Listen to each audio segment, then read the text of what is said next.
Astaghfirullahaladzim.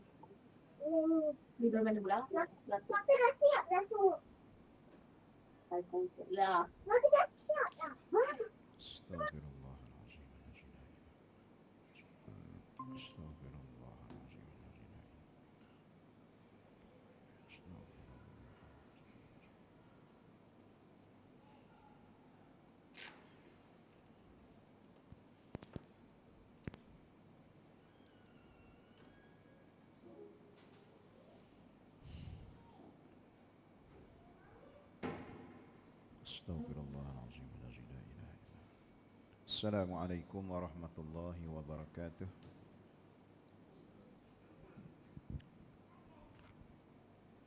A'udzu billahi minasyaitonir rajim. Bismillahirrahmanirrahim. Alhamdulillahi rabbil alamin. Wassalatu wassalamu ala asyrafil anbiya'i wal mursalin wa ala alihi wa sahbihi wa man tabi'ahum bi ihsanin ila yaumiddin. Amma ba'du. Faqala al-syekhul muallif rahimahullahu ta'ala wa nafa'na bi'ulumihi fid dharain amin.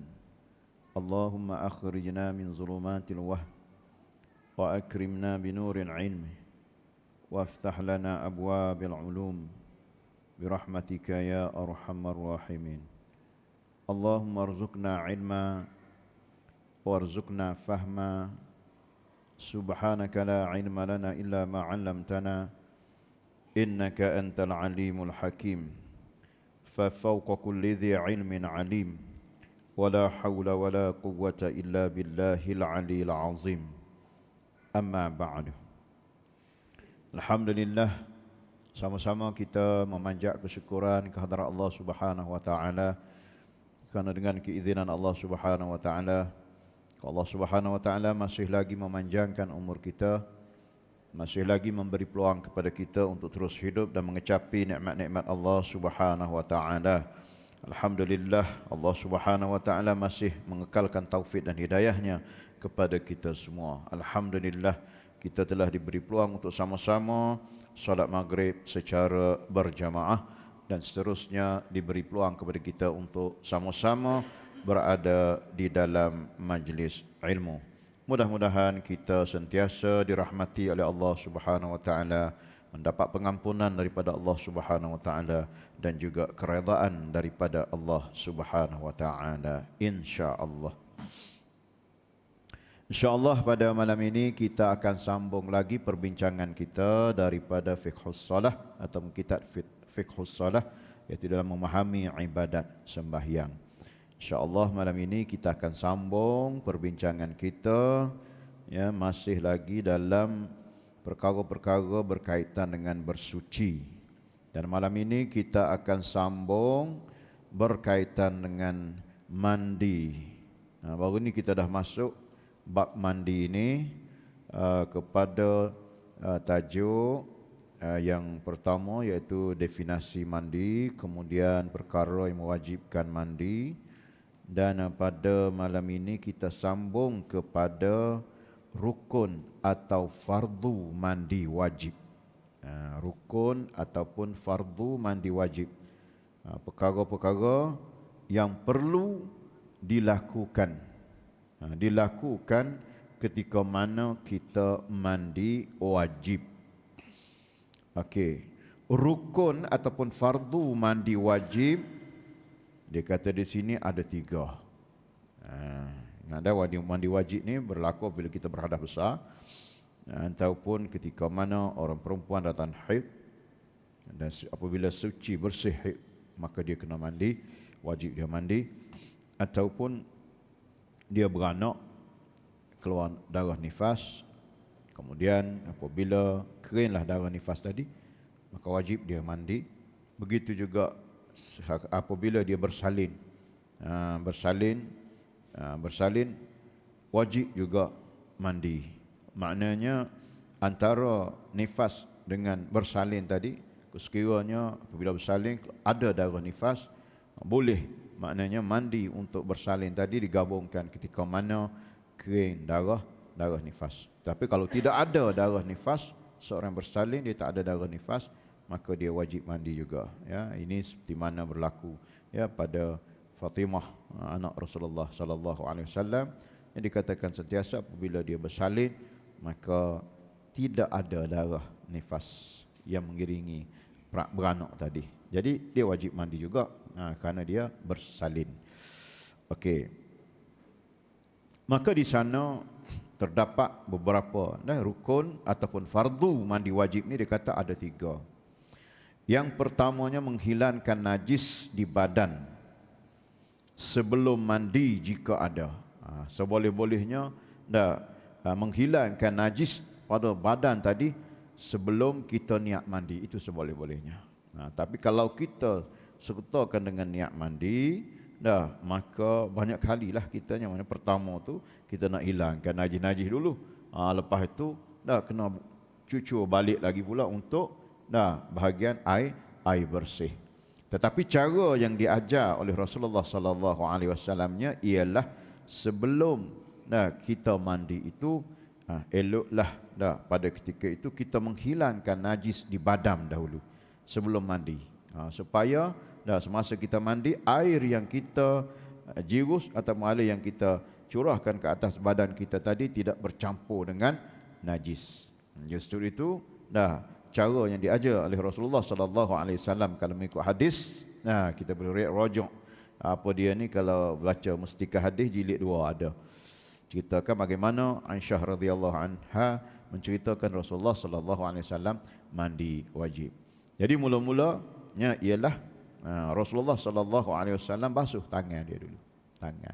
Basuh tangan. Sebab tangan ni biasanya diharuskan untuk kita guna sebagai penceduk. Maka eloklah dibasuh dahulu. Takut ada di tangan tadi najis.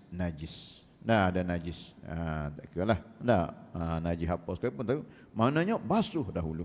Sebab tu Rasulullah basuh tangan dahulu. Selepas Rasulullah sallallahu alaihi wasallam basuh tangan, Rasulullah basuh kat mana? Iaitu Rasulullah sallallahu alaihi wasallam ambil air, dia ceduk dengan tangan kanan. Berkat nak ceduk tu dengan tangan kanan air tadi dalam bejana, kemudian Rasulullah letak di atas tangan kiri. Apa dia buat dulu? Dia basuh apa? Kemaluan. Kenapa? Kerana di kemaluan itu mungkin ada najis-najis terlekat di situ. Najis. Kalau tidak air mani pun air mazi dan sebagainya. Air wadi tak apa, air mazi. Dia kena dinajis. Jadi basuh dulu, hilangkan dulu najis tadi. Selepas itu Rasulullah buat macam mana? Rasulullah ambil air lagi, Rasulullah basuh tempat yang ada bulu-bulu yang tebal. Tempat bulu tebal di badan ataupun kelipatan. Rasulullah ambil air, basuh dulu tempat-tempat macam tu, terutamanya tempat bulu yang tebal-tebal tu. Sebab apa? Sebab takut tak nampak najis ada di dalam bulu-bulu yang tebal tadi, di dalam sana. Jadi Rasulullah basuh dan sehingga sampai air itu ke pangkal ataupun ke tempat tumbuh bulu-bulu tadi. Basuh semua sekali. Jadi kita tengok di situ bermakna Rasulullah sallallahu alaihi wasallam membersihkan dahulu. Dia bersih dulu supaya kotoran-kotoran apa najis-najis sekiranya ada, maka dibersihkan dulu supaya hilang semua tadi. Supaya mudah apabila air cucuran yang pertama kepala tu tak apalah dia basuh. Kemudian pun sekali dengan air tu. Tapi air yang turun ke badan apa semua tadi melalui badan tu dalam keadaan badan sudah bersih, suci. Itu dia. Itu cara. Jadi begitulah keadaannya. Dia kata di sini menghilangkan najis di badan sebelum mandi jika ada. Jika ada. Okey. Tadilah mana yang basuh tangan semua tadi, di mana yang diajar oleh Rasulullah sallallahu alaihi wasallam. Maka barulah yang keduanya niat. Niat tadi ialah ketika mula-mula air sampai ke mana-mana bahagian badan. Tak kira. Kalau kita kata kalau kita basuh, kita ambil air itu, kita nak cucur sebelah ni dulu. Maka apabila air itu jatuh atas badan kita di mana-mana bahagian badan, maka di situlah kita mulakan niat. Kalau orang terjun dalam sungai pun macam tu juga. Maka mula-mula air kena di mana, di situlah dia niat. Tapi elok juga yang mandi dalam sungai pun, mana turun dalam sungai ataupun dalam kolam yang dua kolah yang lebih air. Nah, jadi basuh dulu badan. Nah, cuci dulu barulah mula niat. Itu dia. Ni kalau yang mandi dalam kolam. Nah, pergi apa dia ni ke tempat-tempat peranginan apa semua sekali dah. Di mana hotel tu ada kolam dalam dah mandi kolam. Setubuh kemudian nak mandi. Itu dia. Bersihkan dulu badan tu, terjun dalam kolam tu bersih-bersih barulah niat. Nah, itu dia. Maka dia kata niat itu diboleh ketika mula-mula air sampai ke mana-mana bahagian badan. Cuma yang sunatnya ialah dimulakan air tadi di atas kepala dahulu. Maka semasa air jatuh atas kepala itu, disitulah kita mulakan niat. Itu cara sunatnya. Cara yang afdalnya ialah kita basuh ke kepala dulu. Ini cara yang Rasulullah buat. Dia basuh kepala dulu sebanyak 3 kali. 3 kali di kepala tu dicucurnya air tadi. Niat dibolehkan dengan mana-mana bahasa juga boleh. Bahasa mana pun. Dan niat itu dalam hati. Kalau orang pandai bahasa Jawa, niat bahasa Jawa, dalam hati tak apa. Niat dalam hati. Bahasa Inggeris, pandai bahasa Inggeris. Pandai bahasa Arab, terus bahasa Arab. Itu dia. Nak pandai bahasa Cina. Itu kalau orang baru masuk Islam, dia orang Cina. Dia pelek sikit. Bahasa Malaysia tu. Cakap. Ini makna dalam bahasa Malaysia. Kamu niat dalam bahasa Cina, tak apa. Dalam hati. Niat dalam hati, lintasan dalam hati ni. Lintasan. Gitu je. Di antara niat yang masyhur diamalkan dan boleh digunakan mana-mana jenis hadas besar ialah dalam bahasa Arabnya nawaitu raf'al hadasil akbar fardan alayya lillahi ta'ala. Dan dalam bahasa Malaysia kitanya ialah sahaja aku mengangkat hadas besar fardu atasku kerana Allah Ta'ala. Mengangkat hadas besar, sahaja aku mengangkat hadas besar. Fardu kerana Allah Ta'ala. Fardu atasku kerana Allah Ta'ala. Atau fardu kerana Allah. Kerana Allah Ta'ala. Jadilah niat dalam hati kita. Itu dia. Tapi itu dia. Tapi kalau kita kata sebelum kita nak niat tu, nak curah itu, kita sebut dengan lidah kita dahulu, lafaz dulu supaya masa kita niat tu tidak berlaku. Lupa. Jadi boleh juga nawaitu rafa'al hadas di mana kita sebut usalli, fardhan isya, usalli fardhal maghrib. Kita sebut dengan lidah kita dulu sebelum kita niat, sebelum kita takbir. Itu adalah sebagai cara bagaimana supaya ketika mana kita niat, kita tidak akan lupa, mudah untuk hadir niat tadi. Itu ulama-ulama kita ajar. Okey. Niat wajib. Itu menjadi fardu ketika mandi wajib. Yang ketiganya ialah meratakan air ke seluruh badan, termasuk rambut, bulu-bulu dan lain-lainnya, kelipatan apa semua sekali, mestilah air tadi meresap masuk semua sekali. Maknanya air tadi kena kepada seluruh badan kita. Itu ada setengah orang kata kena duduk, supaya kelipatan ataupun punggung kita ni terbuka supaya air dapat lalu, supaya kena semua air tadi. Jadi senang. Sebab itulah cara dia menghilangkan najis dahulu tadi, supaya apabila kita meratakan seluruh air ke badan kita tadi mudah terus pergi. Jadi tak campur dengan najis dan kotor-kotoran.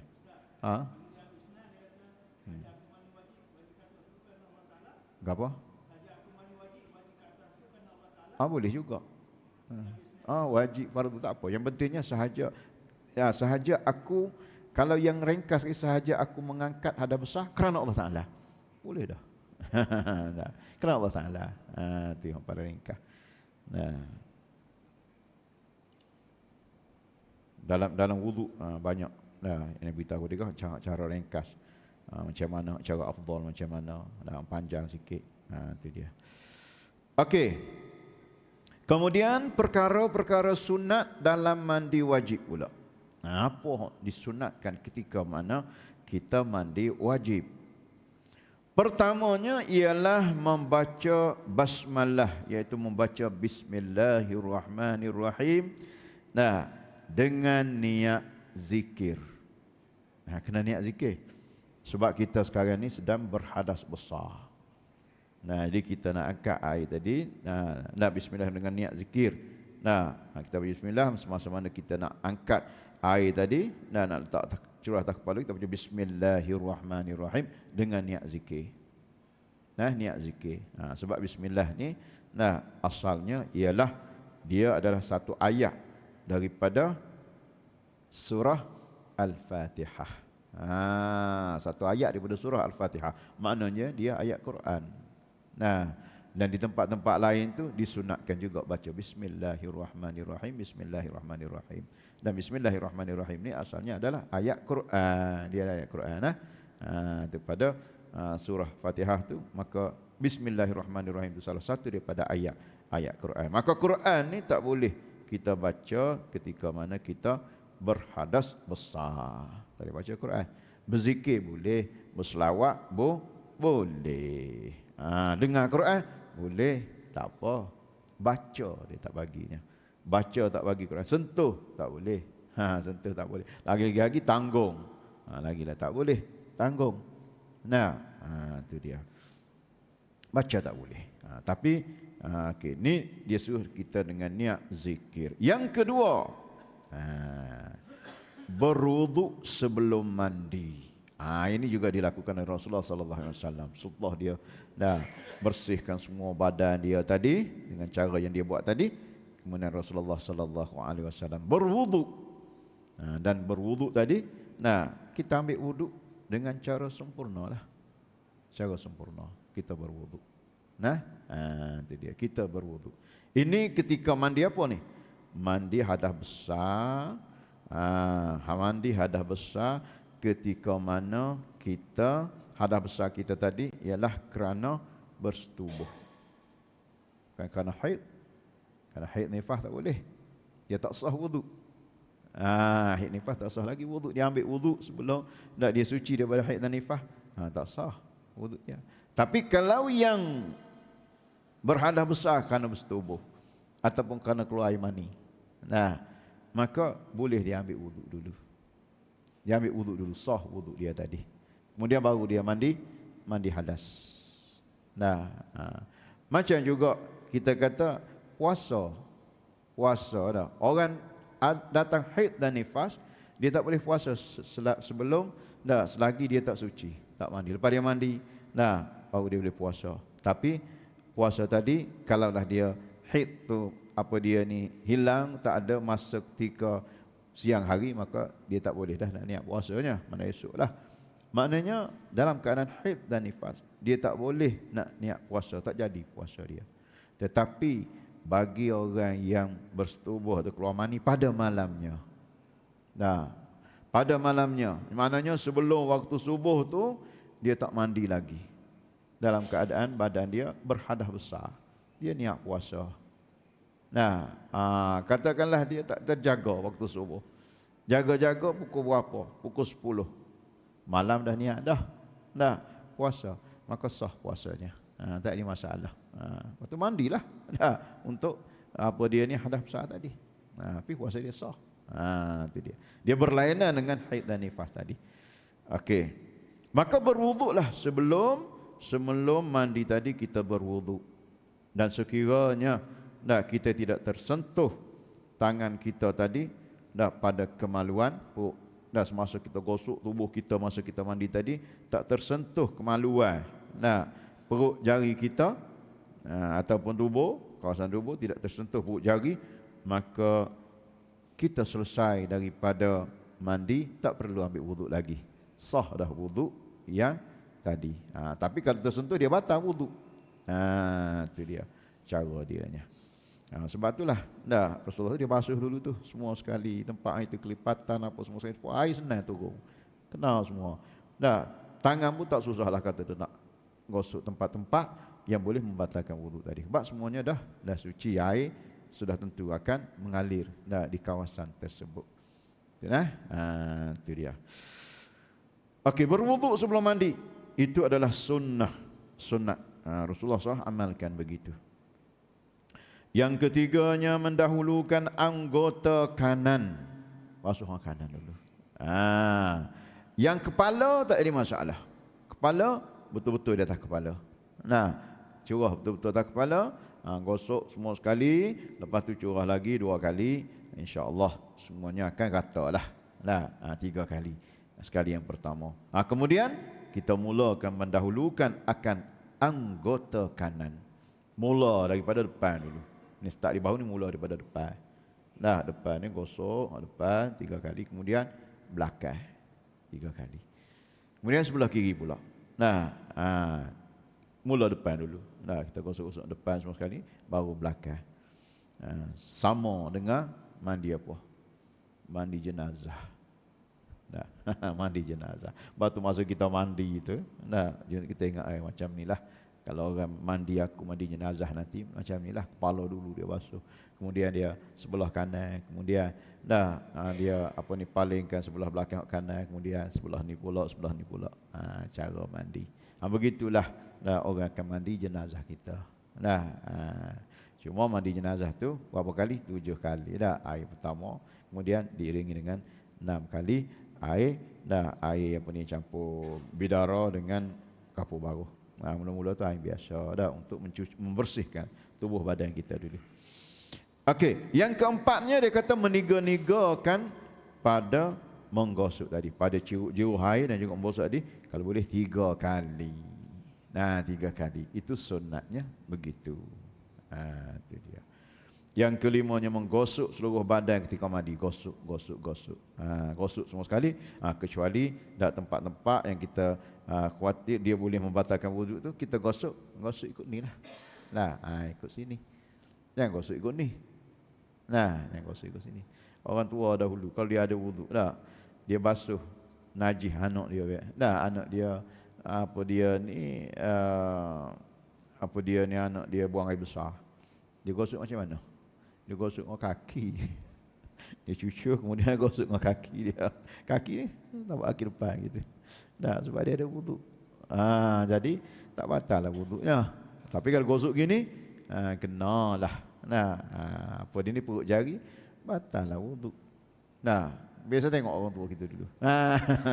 Dia gosok dengan kaki kan. Itu dia. Tak yakin. Dia yakin tak apa. Tak yakin bersih. InsyaAllah. Kita tak yakin. Okey. Jadi menggosok seluruh badan ketika mandi. Yang keenam, sunat yang keenam, menyelati rambut kita. Janggut. Itu menyelati. Kita selat-selat semua supaya air rata masuk ke seluruh tubuh badan kita tadi. Itu dia. Yang ketujuh, menyelati anak-anak jari kedua belah tangan dan kaki. Supaya sama yang kita ambil wuduk. Macam itulah juga. Kelapannya ialah mandi dengan bertutup. Sunat kita mandi dengan tutup. Orang mandi mayat pun tutup. Kita pun tutup. Tutup setakat mana? Setakat aurat kita ni lah. Aurat kita ini. Dan kalau kita mandi ataupun buang air, air besar, air kecil pun disunatkan kita berada di tempat yang tertutup. Itu dia. Sama ada tertutup tadi dalam bangunan, dia ada dalam itu. Sebelum ni kita dah baca, sama ada dalam bangunan, tak apa mana tandas kan, tertutup. Tertutup. Dia bagi tutup ataupun tutup dengan kain lah, kain basahan yang kita mandi. Kalaulah mandi tadi tempat yang kita kata tempat yang boleh terdedah kepada awam. Kita mandi. Dulu sekarang alhamdulillah dalam rumah semua. Orang ada sebut kata makan luar rumah, buang air dalam rumah sekarang ni. Sekarang orang malas nak makan restoran, balik kat rumah dalam rumah. Kalau dulu makan atas rumah, buang air luar rumah. Mandi pun dulu macam itulah. Kalau kampung-kampung tu kita ingat lagi. Tapi perkara yang kita rasa sedihnya ialah aurat lah orang perempuan. Orang perempuan kadang-kadang itu dia tak jaga tu, tak jaga aurat dia, bukan kembang gitu ya, mandi di telaga, di perigi. Itu tak boleh tu, orang duk lalu lalang. Kadang-kadang mandi sekali dengan orang lelaki. Lebih-lebih lagi kalau musim kemarau. Semua berkumpul di satu perigi. Perigi tu je ada yang ada air. Tu. Tu bercampur semua sekali tu. Dengan aurat dan sebagainya pada ketika tu. Dulu. Haram lah. Macam mana? Tapi hari ni alhamdulillah dah faham. Kita dah memahami benda-benda macam ni. Orang dulu pun dia faham tapi dia rasa macam beradik jiran sebab rapat sangat. Jadi dia rasa tak malu. Tu masalah pula. Okey. Seterusnya ialah kena berturut-turut, yakni mualat. Ketika mandi tak boleh nak berhenti. Nak berhenti lama. Kalau berhenti untuk gosok tu tak apalah. Dia panggil. Tapi kalau berhenti lama ataupun berhenti nak ambil sesuatu hajat, sekarang nak ambil sabun ke, ataupun nak ambil apa dia ni, nak tambah air lagi macam dalam, maka kita berhenti sekejap tak apa. Tapi kalaulah berhenti tu lama, berhenti seokok dulu. Ni berhenti seokok, tak kata lagi berhenti seokok dulu, tak boleh tu. Masa tu dah lama dah.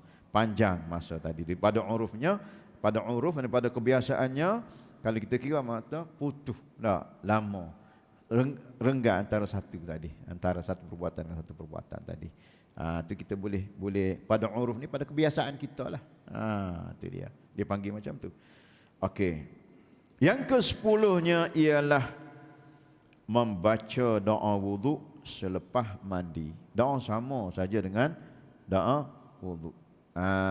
Tu dia. Doa duduk. Doa wuduk. Apa dia doa dia? Allahumma ja'alni minal mutatahhirin waj'alni min ibadikas salihin. Allahumma ja'alni minal mutatahhirin waj'alni min ibadikas salihin. Lagi? Minat tawabin. Allahumma ja'alni minat tawabin waj'alni minal mutatahhirin waj'alni min ibadikas salihin. Itu dia. Doa dia sama dengan doa wudu. Itu dia. Sebab suci semua maksud dia. Okey, seterusnya ialah perkara-perkara yang diharamkan atas orang yang berhadas besar. Orang berhadas besar. Okey, ini berhadas besar. Yang diharamkan berhadas besar di sini dengan sebab berjunub, yakni bersetubuh ataupun keluar mandi. Dulu, mula-mula. Pertamanya, sembahyang. Sujud tilawah. Tak boleh. Sujud tilawah ni maknanya, kita dengar orang baca Quran, tempat tu tempat sujud sejadah. Kita pun terus sujud. Maka semasa kita berhadap sah, kita tak boleh sujud tilawah. Itu dia. Kemudian sujud syukur, tak boleh juga. Tak boleh. Dan membaca khutbah Jumaat. Nak baca khutbah Jumaat. Tak ada orang pandai baca khutbah Jumaat. Tiba-tiba, dia ni tak mandi junub lagi. Lagi mandi dulu. Apa dia? Tanpa berwuduk. Makruh. Eloknya ada wuduk. Itu dia. Tapi kita biasalah. Kalau kita katakanlah kebetulan tempat-tempat awam kita duduk dengar, ada orang mengaji dan tempat itu sesuai untuk kita sujud atau wakaf kan, wuduk tak ada dah, dengar kita sujud. Tak apa. Itu dia. Cuma disunatkan ada wuduk. Tapi kalau berhadas, nak berhadas besar tak boleh. Pada kecil boleh. Itu dia. Dan berkhutbah Jumaat, khutbah tak boleh. Hadas besar pun tak boleh, hadas kecil pun tak boleh. Kena ada wuduk ketika mana membaca khutbah. Okey. Tak boleh. Allahu akbar. Yang kedua, sebab tu kita pun dia ni, kalau orang bincang bab korban, korban. Kalau lah ada orang, kalau ada tapi mustahil ada, dia boleh bincang lagi dalam kitab fiqh. Adalah kata orang yang mana katakanlah lelaki giwati binatang. Wati binatang. Jadi kata lembu ke apa? Dia beranak. Beranak tu lebih orang. Maka dia orang. Nah, orang. Nah, maka katakanlah dia orang, dia bertubuh ke apa semua sekali. Maka dia cakap itu harus dia ni boleh dibuat korban. Sebab dia ikut ibu. Dah harus boleh buat korban orang tadi. Tu dia. Dalam kitab lah. Tu. Benda tu benda yang tak pernah berlaku lah.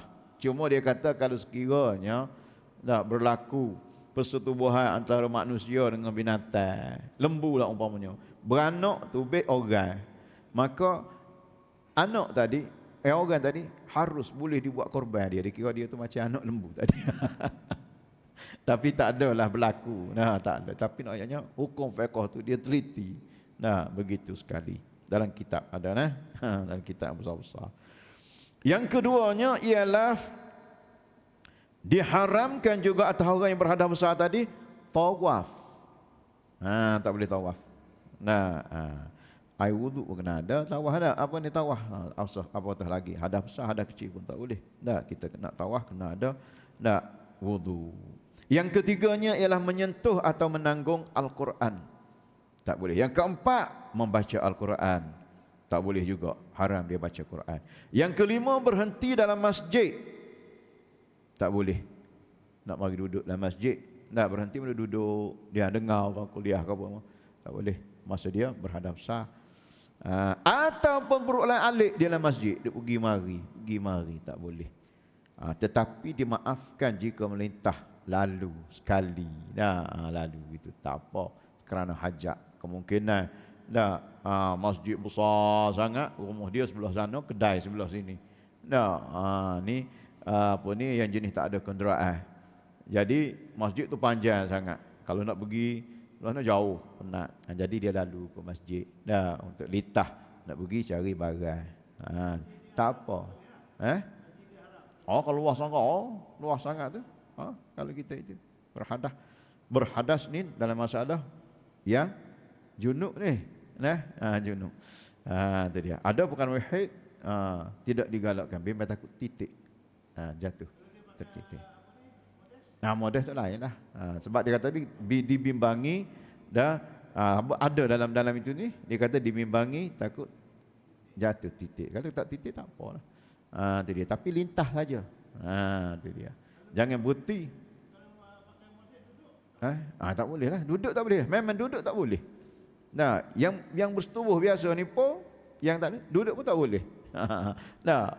Itu dia apa tu. Kalau luar tu dah niat masjid, tak boleh lah.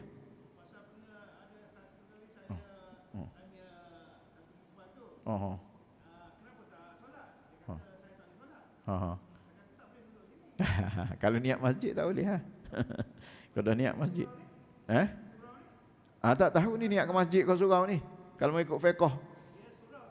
Tapi kalau mengikut fiqh di atas niat. Niat masa buat ni, niat diistihadkan oleh sultan perintah ini masjid. Jadi masjid. Kalau ikut fiqh. Tapi kalau tasawuf di mana-mana saja tempat sujud dikira masjid. Sebab tu kita masuk dalam ni kita sembahyang. Tapi di hukum fiqh mungkin tak mengapalah sebab dikira surau. Ikut fiqh.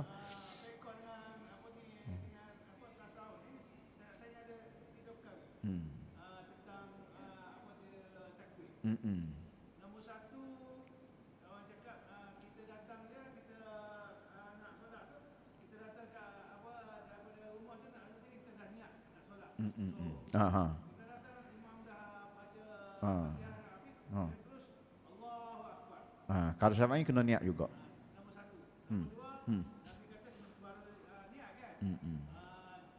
Kita pun niat usalli fardhu zuhri.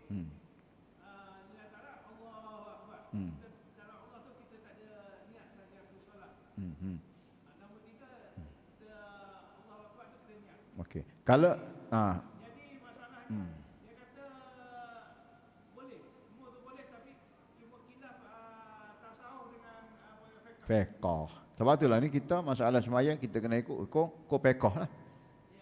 Ikut fiqh lah. Kalau nak pakai itu pakai dia sendirilah, tak payah itulah. Sekarang ni ke mana-mana pun Nah, apabila sesuatu pemerintah menentukan mazhab, maka kita kena makan mazhab tu di segi umumnya.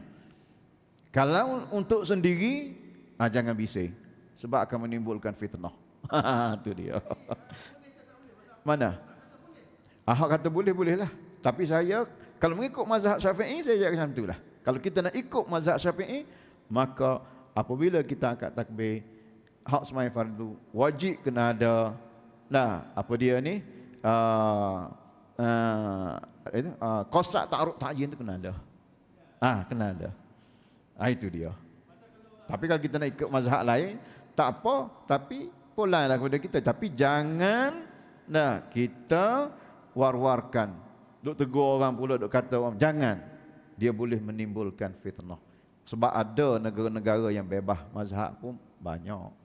Yang macam tu pun ada. Tapi kita di Malaysia ini telah ditentukan oleh pemerintah kita ni mazhab Syafi'i. Tujuan pemerintah menentukan begitu ialah supaya tidak berlaku kacau bilau, tidak berlakunya perbahasan sesama kita ni. Sebab kita ni banyak orang jahil. Itulah sebenarnya. Hak jahil kita ikut mazhab. Kita orang jahil. Orang alim yang tahu banyak masa itu pulang kepada dia. Dan dia pun jaga. Dia jaga benda-benda macam ni supaya tidak timbul fitnah di dalam masyarakat. Apabila pemerintah tu suruh kita atas dasar supaya tidak timbul fitnah, maka wajib kita kena ta'at. Ati'u Allah, ati'u Rasul, ulil amri minkum. Itu dia. Itu ada hadis Nabi. Okey, beres. Sudah? Okey. Seterusnya ialah berhenti dia kata dalam masjid atau berulang alik di dalamnya. Tetapi dimaafkan jika melintah lalu begitu saja, tak apa. Okey, itu yang dipanggil janabah kerana bersetubuh. Okey, sekarang pula perkara diharamkan dengan sebab haid atau nifas. Haid atau nifas pula. Yang pertama sama saja dengan apa dia ni yang tadi, sembahyang, sujud tilawah, sujud syukur. Sembahyang yang ditinggalkan kerana haid atau nifas tidaklah wajib diqadha, tak payah qadha. Haid dengan nifas tak payah qadha, tinggal kerana haid dan nifas. Itu untung. Bagi orang perempuan, dia tinggal sembahyang kerana dia datang haid ataupun nifas, dia dapat pahala. Kenapa? Kerana itu disuruh oleh agama supaya tinggal sembahyang. Maka dia mengikut larangan agama supaya jangan sembahyang sekiranya kamu datang haid dan nifas. Maka kita ni kalau kita akur kepada larangan agama, kita dapat pahala.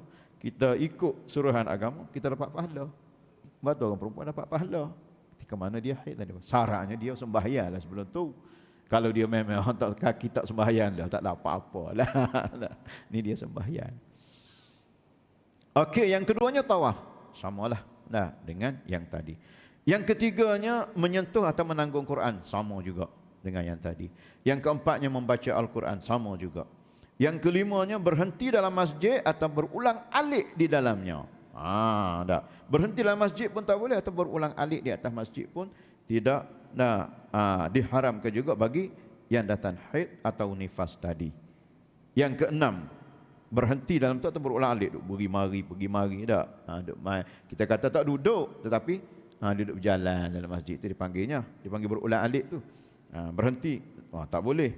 Okay. Yang keenamnya melintas lalu dalam masjid.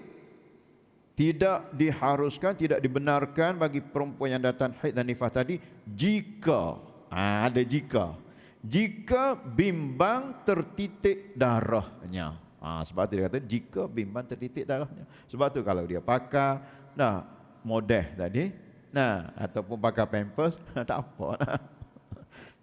Itu dia, sebab tidak tertitik. Tapi untuk lalu sahaja, bukan untuk duduk ataupun untuk nak berulang-ulang alik ataupun untuk berjalan-jalan di dalam masjid. Tak boleh. Yang ketujuhnya, orang haid dan nifas tadi tak boleh puasa. Tetapi puasa tadi wajib diqadhakan. Tak boleh, tak sah dia berpuasa. Lain yang berjunub tadi. Saya kata kalau dia berjunub malamnya, maka siang harinya dan dia niat, maka sah puasa dia. Tapi kalau subuh siang hari, tu teruk benar lah. Kena kiparat lah pula. Puasa tetap batal lah. Lepas tu kena kiparat lagi. Okey, yang ke-8 bersetubuh. Orang yang datang haid dan nifas tadi bersetubuh atau berseronok-ronok atau bersedap-sedap dengan suami, ini istimta' di kawasan antara pusat dan lutut, haram. Haram bagi siapa? Bagi isteri, dan juga haram bagi suami. Nak pergi nak main kawasan tu. Ketika isteri kita datang haid, dia berdosa, kita berdosa juga, sebab bimbang takut berlakunya persetubuhan. Sebab orang lelaki haram juga bersetubuh dengan istrinya yang datang haid, tak boleh. Tak boleh, haram. Begitu juga dengan dia ni perempuan. Begitulah dia datang haid, dia setubuh, tak boleh, haram. Tetapi kalau dalam keadaan dia berhadas besar, sama-sama berhadas besar, kemudian setubuh sekali lagi, tak apa, tak haram.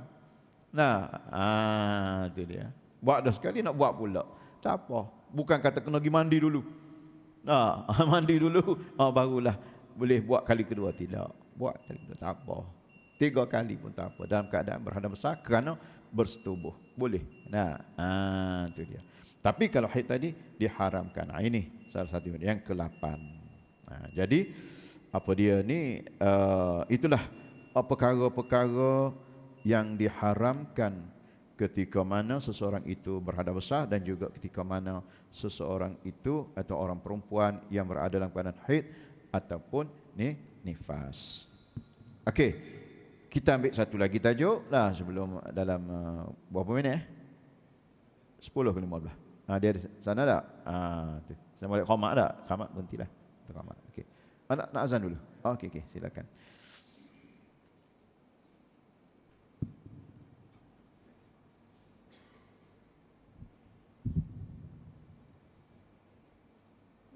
Bismillahirrahmanirrahim.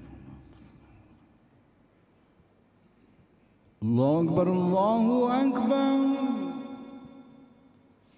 Allahu Akbar, Allahu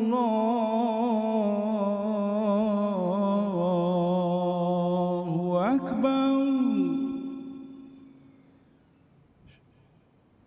Asyhadu an la ilaha illallah.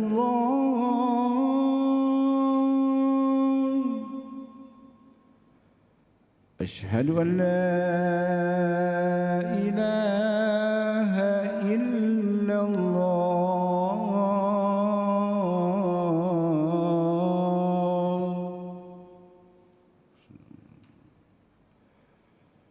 أشهد أن محمدا رسول الله.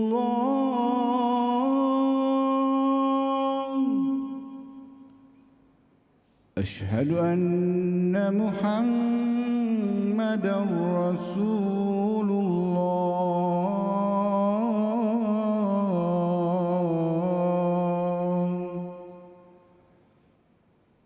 حي على الصلاة.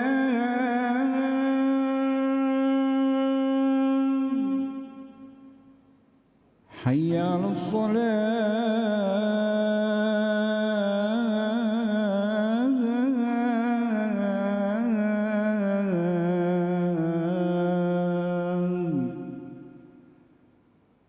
حي على الفلاح.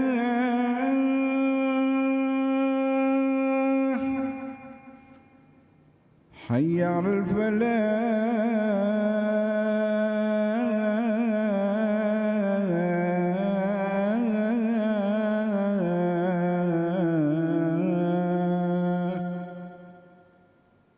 الله أكبر، الله أكبر. لا إله إلا الله.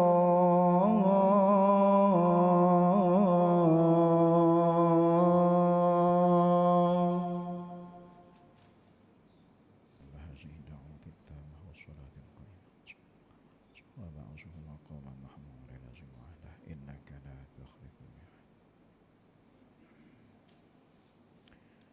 Okey, kita sambung ya. Sikit lagi. Mengakhiri tajuk mandi.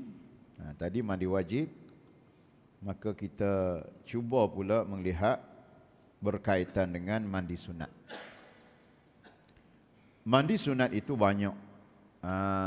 Banyak mandi sunat. Tapi di antaranya yang disebut di sini 13. 13 jenis mandi yang ni yang biasa lah ni, yang famous. Yang biasa kita lakukan. Iaitu yang pertamanya mandi pada hari Jumaat. Tiap-tiap minggu. Pada hari Jumaat bagi menghadiri sembahyang Jumaat. Kita mandi itu kerana kita nak pergi sembahyang Jumaat. Maka waktu bermula kita boleh mandi daripada naik fajar shadiq. Maknanya masuk waktu subuh tu boleh dah nak mandi. Niat selalu dah. Nanti kita aku mandi ni niatnya yang untuk pergi hari Jumaat. Dia bukan niat satu-satu. Dah niat lintas gitu je. Bukan kata macam niat tadi. Saja aku apa ni angkat hadap besar, tidak.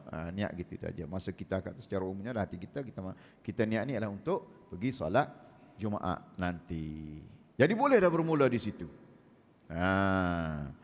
Tetapi dia kata waktu yang afdalnya tak kalah hampir hendak pergi sembahyang Jumaat. Tengok mana afdalnya. Kita nak pergi pukul berapa? Tak kira lah. Kita nak pergi pukul berapa? Kita mandilah sebelum kita pergi tu. Itu yang paling afdal sekali. Yang keduanya ialah mandi pada 2 hari raya bagi yang mahu pergi sembahyang hari raya ataupun tidak. Tak kira. Mandi bagi itu ialah kerana mandi sunat Aidil Fitri ataupun sunat Aidil Adha. Kita mandi. Kita niat situ. Sama ada kita nak pergi sembahyang ataupun tak. Sebab yang tak nak pergi pun tak apa, tak berdosa. Sebab sembahyang raya ni sunat. Itu bukan wajib. Nanti kita keji, marah. Ada orang tak pergi sembahyang sunat hari raya. Kita dah hentam dia. Pakat keji dia. Tak apa, jangan keji. Tapi dia sunat muakkadah. Sunat muakkad. Kita pergi sembahyang sunat hari raya. Dan ingat sunat ni, apa disebut sunat hari raya? Khutbah tu apabila kita berjemaah, maka sunat khutbah. Baca 2 khutbah. Tapi kalau kita tak pergi, nak sembahyang di rumah, tak baca 2 khutbah pun tak apa. Boleh juga. Itu dia. Waktunya ialah mulai dari tengah malam raya lagi, hinggalah terbenam matahari pada hari raya. Boleh. Maknanya nak mandi masa mana? Dia kata bermula dari tengah malam raya. Tetapi waktu yang afdal ialah selepas fajar shadiq juga. Itu tempat fardu yang afdalnya. Tapi dia kata bolehnya, katalah dah masuk dah 1 Syawal, kita pun mula mandi sunat Aidil Fitri. Boleh dah masa tu. Dah dapat dah. Cuma afdalnya pagi esoklah. Apabila masuk waktu subuh. Di situ yang afdalnya. Dan dia kata boleh kita nak mandi tadi sehinggalah terbenamnya matahari. Maknanya waktu zuhur nanti kata tak mandi lagi, waktu zuhur kita nak mandi. Mandi sunat Aidil Fitri. Boleh. Dapat pahala. Yang ketiganya ialah mandi kerana hendak sembahyang minta hujan. Sembahyang istisqa. Dia panggil nak minta hujan. Marah lama ni kita pun ramai-ramai nak minta hujan. Itu dia. Dia ada hak sembahyang hajat. Hak sembahyang hajat minta hujan. Tu kita sembahyang dalam masjid tu. Itu kita sembahyang hajat. Hak tidak sembahyang hajat betul-betul minta hujan. Jarang orang buat. Sembahyang pula di tengah padang. Ada cara baca khutbah apa. Itu dia. Tapi jarang orang buat. Jadi tak pandai lah kita ni. Tak buat. Ustaz tak pernah buat. Jadi tak pandai jugalah. Kena tengok kitab dulu kalau kata nak sekarang. Macam juga sekarang ni gerhana matahari, gerhana mula-mula dah orang buat. Tu kadang-kadang ustaz tak biasa buat lah, paksa tengok dulu. Kitab. Nanti rokok sekali sudah. Marah orang. Orang pandai macam mana ustaz ni duduk depan jadi imam rokok sekali. Sudah. Keji. Okey. Mandi kerana hendak sembahyang minta hujan ni, apabila nak berlaku kemarau panjang, nak minta hujan, nak sembahyang di tengah padang, maka pada ketika itu dah semua pakat mandi dulu. supaya dapat sunat. Yang keempatnya mandi kerana gerhana matahari dan bulan. Begitu juga kalau berlaku gerhana matahari dan bulan, maka disunatkan kita mandi. Waktunya ialah semasa berlakunya gerhana. Kata nak sembahyang lagi, nak mandi lagi. Tak apa mana dulu pun tak kisah. Itu dia. Kalau kita kata nak sembahyang dulu, sudah sembahyang macam tu, gerhana tak habis lagi, mandi pula. Cepat-cepat dapat pahala sunat. Yang kelimanya lah mandi selepas memandikan mayat. Selepas sesiapa yang mandikan mayat, dia meribakan sama ada dia riba ke. Dulu style riba, sekarang dia tak riba dah. Dulu style riba, anak-anak pakai riba, mandi mayat. Jadi hak mana anak-anak yang meribakan bapak dia ataupun ibu dia tadi, lepas tu dia sunat juga mandi. Begitu juga orang yang orang kepala dia tu lah. Kepala yang mengetuai mandi mayat tadi, maka sunat dia mandi selepas itu. Yang keendanya ialah mandi kerana memeluk agama Islam jika dia tidak berhadas besar. Tetapi jika dia berhadas besar, maka mandinya adalah menjadi wajib. Sebab tu orang masuk Islam kebanyakannya disuruh mandi. Sebab khawatir dia tu berhadas besar. Yalah, hadas besar lah dia. Ayat tu. Pasal dia balik kalau dia balik pun, kalau dia dah kahwin pun, memanglah dia akan melakukan persetubuhan apa, dan dia tak mandi wajib. Maka bila dia mari kita masuk Islam, lepas tu kita suruh dia mandi. Tapi takut kena hak hujan. Tak pernah keluar mani, tak pernah bertubuh, dia tak kahwin apa semua sekali. Tanya dia, kamu pernah? Tak pernah apa-apa, keluar mani pun tak pernah, bertubuh tak pernah apa. Maka dia tak berhadas besar. Okey, pergi mandi juga, sunat. Itu dia. Okey, yang ketujuhnya mandi kerana pulih daripada gila ataupun pengsan ataupun pitai. Kalau kita takdir lah kata gila sekejap, pulih daripada gila, suruh mandi, sunat mandi. Ataupun pengsan, orang pengsan jatuh pengsan, dia sedar daripada pengsan, akan sunat dia mandi. Ataupun pitam, sunat semua tu. Jangan kita buat dah. Kita tak tahu, kita suruh, boleh pahala juga kepada kita. Itu dia. Yang ke-8-nya ialah mandi kerana hendak mengerjakan ihram haji atau umrah atau kedua-duanya. Ini biasalah. Yang ke-9-nya mandi kerana hendak memasuki Mekah atau Madinah. Ini biasalah, dilakukan oleh orang kita. Yang ke-10-nya ialah mandi kerana hendak tawaf. Kita nak tawaf saja ni. Tawaf sunat. Maka kita nak pergi tawaf, tak kita tawaf sunat, kita pun mandi dulu, baru kita pergi tawaf sunat. Nak turun pukul apa ni? Nak masuk Masjidil Haram. Pukul apa? Pukul 10 pagi. Kita nak pergi tawaf. Sekarang ni payah dah. Waktu mana pun payah sekarang dah. Ramai orang. Tu. Dulu mudah. Kalau nak rengai orang ni tak ada, pergi musim panas. Kalau mungkin musim panas tak ada orang. Masa panas tu kita panas jugalah nak tawaf tu, tapi malam. Waktu malam tu. Boleh relax tidur tengok atas tu. Tak apa. Sebab orang tak ramai. Sekarang orang kata tak kira dah musim haji ke tak musim haji, orang begini sekarang ni. Yang ke-11-nya ialah mandi kerana bermalam di Muzdalifah. Yang keduanya, yang ke-12, mandi kerana hendak wukuf di Arafah. Waktunya mulai daripada fajar shadiq, boleh dah nak mandi, dan waktu yang afdal ialah sesudah gelincir matahari. Apabila matahari dah gelincir. Maknanya apabila masuk waktu zuhur lah. Masa tu masa yang paling afdal kita mandi kalau kita nak wukuf di Arafah. Tapi biasa pagi-pagi lagi mandi. Ramai lah. Pagi-pagi lagi nak niat tu dah, itulah kita dah mandi dah. Itu dia. Allah, orang yang duduk situ tak apalah. Orang yang tinggal di situ tak kisahlah, nak wukuf di situ. Orang yang tinggal di situ. Yang ke-13-nya ialah mandi kerana hendak melontar jumrah. Yang 3 pada hari-hari tasyrik, mandi. Itu dia. Dan itulah 13 jenis mandi sunat yang disebut di dalam kitab ini.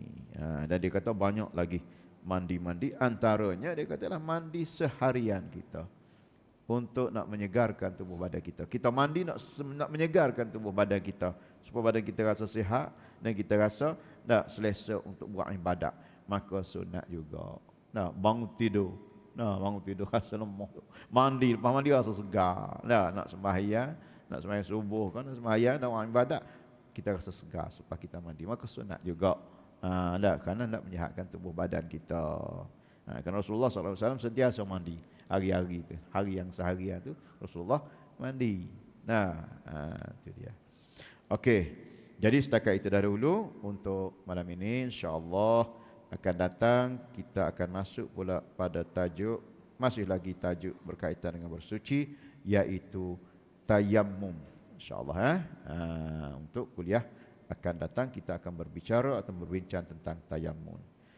Setakat itu sahaja untuk malam ini. Mudah-mudahan apa yang kita bincang akan memberi pengajaran kepada kita, memberi ilmu kepada kita bersama. Untuk sama-sama kita amalkan, insya-Allah mudah-mudahan kita akan dirahmati oleh Allah dan juga kita mendapat keredaan daripada Allah Subhanahu wa taala. Aku li qauli hadza wa astaghfirullah li wa lakum. Wassalamu alaikum warahmatullahi wabarakatuh.